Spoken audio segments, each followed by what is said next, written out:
Good evening everyone, this is Deepak Sinha. I welcome you to my YouTube channel. दोस्तों, मैं आज आप लोगों को तीन चीज़ें पढ़ाने वाला हूं, कलेक्टिव नाउन, मटेरियल नाउन और एब्स्ट्रैक्ट नाउन। और आपको आज मैं ये भी बताऊंगा कि एक ग्रुप ऑफ आउल्स यानी उल्लुओं का समूह क्यों पार्लियामेंट को कहा गया है। और दोस्तों, मैं आप लोगों को ये भी बताना चाहता हूं कि जो आज का क्लास है वो निश्चित रूप से काफ़ी क्वालिटेटिव क्लास है, काफ़ी गुणात्मक क्लास है। और मैंने आप लोगों को सैटरडे को मैंने पढ़ाया था प्रॉपर नाउन और कॉमन नाउन। उम्मीद है आप लोग बिल्कुल समझ गए होंगे, लेकिन मैं कुछ क्वेश्चंस भी लाया हूं आपके लिए और आपके स्क्रीन पर क्वेश्चंस होंगे और आपको ये बताना है कि ये जो 5 क्वेश्चंस मैंने यहाँ पे दिए हैं उसमें कौन कौन से नाउन हैं। मैं पढ़ देता हूँ। अमन इज़ अ गुड बॉय, पहला क्वेश्चन है, आपको बताना है कि इसमें अमन और बॉय कौन से नाउन हैं। Eliza is a beautiful girl, आपको बताना है कि एलिजा और गर्ल कौन से नाउन हैं। Mister Vijawat is a teacher, mister Vijawat और टीचर कौन से नाउन हैं, आपको ये बिल्कुल पता लगाना है, बताना है।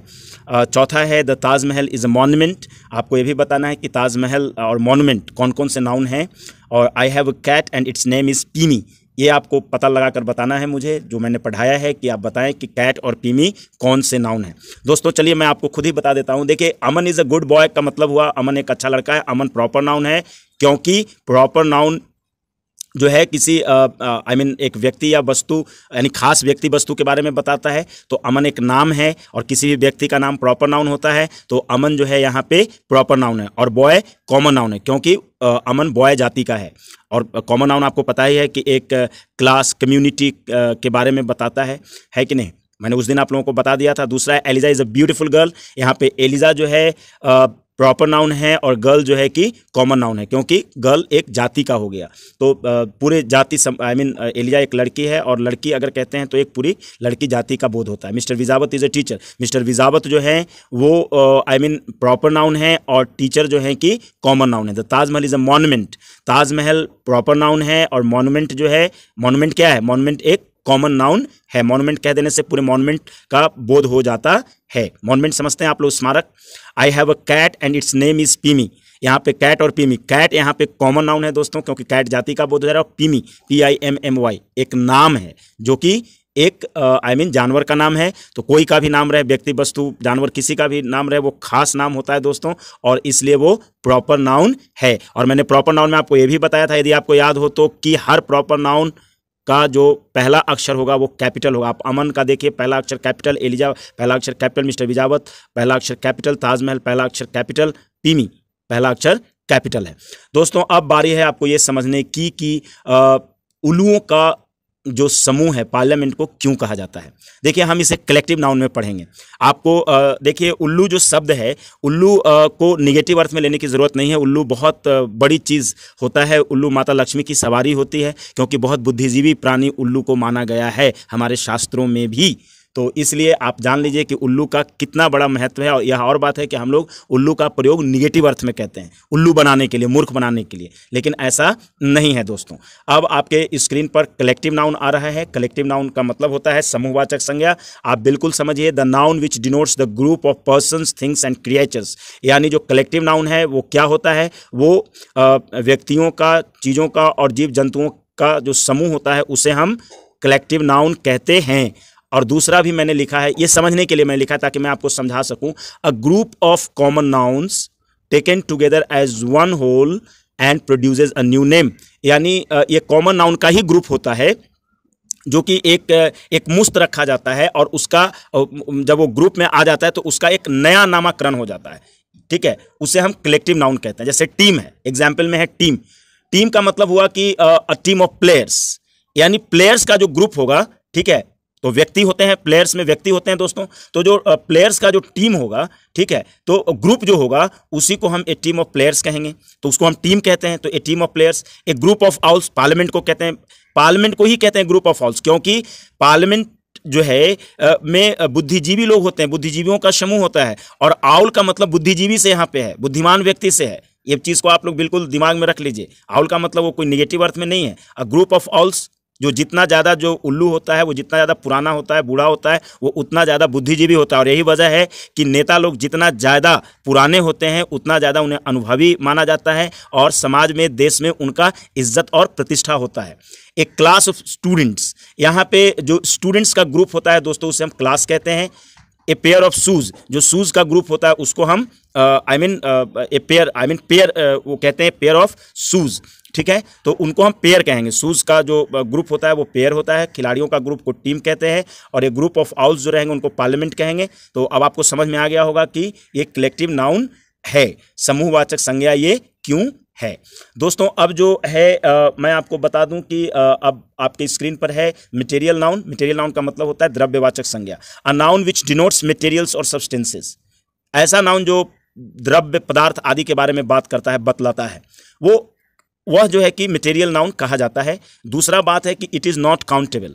मटेरियल नाउन कभी काउंटेबल नहीं होता, हम उसको गिन नहीं सकते हैं दोस्तों। एग्जाम्पल में मैंने लिखा है milk, water, cement, gold, silver, iron, plastic. इन सब चीज़ों को आप गिन नहीं सकते हैं। या तो आप इसे तौल सकते हैं, माप सकते हैं, जो चीज़ आप कर सकते हैं, लेकिन आप कम से कम गिन नहीं सकते हैं। इट इज़ नॉट काउंटेबल, यह काउंटेबल नहीं है। मैंने एग्जाम्पल में लिखा है the main gate was made of iron, यानी जो मेन गेट था, जो मुख्य दरवाजा था, वह जो है कि आयरन का बना हुआ था, लोहे का बना हुआ था। यहाँ पे आयरन क्या हो गया दोस्तों, यहाँ पे आयरन जो है कि मटेरियल नाउन हो गया। This chair is made of plastic, यह जो चेयर है वो प्लास्टिक का बना हुआ है। यहाँ पे प्लास्टिक कौन सा नाउन है, मटेरियल नाउन है दोस्तों। तब आप लोगों ने बिल्कुल समझ लिया, कलेक्टिव नाउन समझा और मटेरियल नाउन आपने समझ। देखिए मटेरियल नाउन के बारे में एक चीज़ और मैं बता दूं कि जो चीज़ें होती हैं, जैसे हम कोई चीज़ देखते हैं, बुक देखते हैं, ठीक है, पेन देखते हैं, ये एक प्रोडक्ट हो गया। लेकिन ये सारी चीज़ें जिन चीज़ों से बनती हैं, जो रॉ मटेरियल्स होते हैं, वही मटेरियल नाउन है। जो रॉ मटेरियल्स होते हैं वही जो है कि मेनली जो है वो मटेरियल नाउन है। इसी चीज़ को समझिए। अब जैसे पेन है, पेन किस चीज़ से बनेगा, या तो लोहे से बनेगा, प्लास्टिक से बनेगा। तो प्लास्टिक, लोहा, ये सब क्या हो गया, एक मतलब बिल्कुल रॉ मटेरियल हो गया। किसके लिए, पेन के लिए हो गया ना। तो इसलिए जो है कि इसे हम मटेरियल नाउन के अंतर्गत में हम रखते हैं। अब है एब्स्ट्रैक्ट नाउन, भाववाचक संज्ञा। दोस्तों भाववाचक संज्ञा क्या होता है, इसको जरा समझिए। The noun which can not be experience directly through our sense organs, ऐसा नाउन जिसे हम डायरेक्ट रूप से जो है कि हम अपने सेंस ऑर्गन्स के द्वारा इसे हम अनुभव नहीं कर सकते। सेंस ऑर्गन्स हमारे 5 हैं, तो ना तो हम देख सकते हैं, ना उसे टेस्ट कर सकते हैं, ना छू सकते हैं, ठीक है, तो ना उसे हम सूंघ सकते हैं, ठीक है। तो ऐसा नाउन जिसे ना हम देख सकते हैं, सूंघ सकते हैं, वो सारे के सारे एब्स्ट्रैक्ट नाउन होगा। दूसरी बात भी मैंने लिखा है, the noun which denotes quality and state which can only be felt. देखिए दोस्तों, ऐसा नाउन जो कि केवल क्वालिटी, गुण बताता है या किसी चीज़ की अवस्था को बताता है, विच कैन ओनली बी फेल्ट, और जिसे केवल महसूस किया जा सकता है। नीदर सीन नॉट टच्ड, ना तो इसे देखा जा सकता है और ना तो इसे टच किया जा सकता है, ना तो इसे छुआ जा सकता है। बात वही हुई, इसी को पहले वाले को ही थोड़ा सा ज़्यादा एक्सप्लेन कर दिया मैंने दूसरे वाले में। तो ऐसे जो नाउन्स होंगे वो बिल्कुल एब्स्ट्रैक्ट नाउन कहलाएंगे, यानी the noun which denotes quality, ठीक है। अब देखिए, आप क्वालिटी से ब्रेवरी है, चाइल्डहुड है, ऑनेस्टी है, पॉवर्टी है, ब्यूटी है। आप ब्रेवरी को बिल्कुल जो है कि आप न तो देख सकते हैं, न तो आप छू सकते हैं, बिल्कुल नहीं। ब्रेवरी को आप महसूस करते हैं कि क्या कायरता है और क्या ब्रेवरी है। ये चीज़ें जो है कि आप सिर्फ महसूस करते हैं, आप उसको सूंघ नहीं सकते, उसको टच नहीं कर सकते हैं। चाइल्डहुड एक अवस्था है, मैंने लिखा है ना कि the noun which denotes quality and state which can only be felt neither seen nor touched, इसे ना तो देखा जा सकता है, नहीं तो इसे टच किया जा सकता है। और एक स्टेट है, अवस्था है। चाइल्डहुड एक अवस्था होती है जिंदगी की। ऑनेस्टी एक गुण है दोस्तों। पॉवर्टी एक अवस्था है। ब्यूटी एक क्वालिटी है।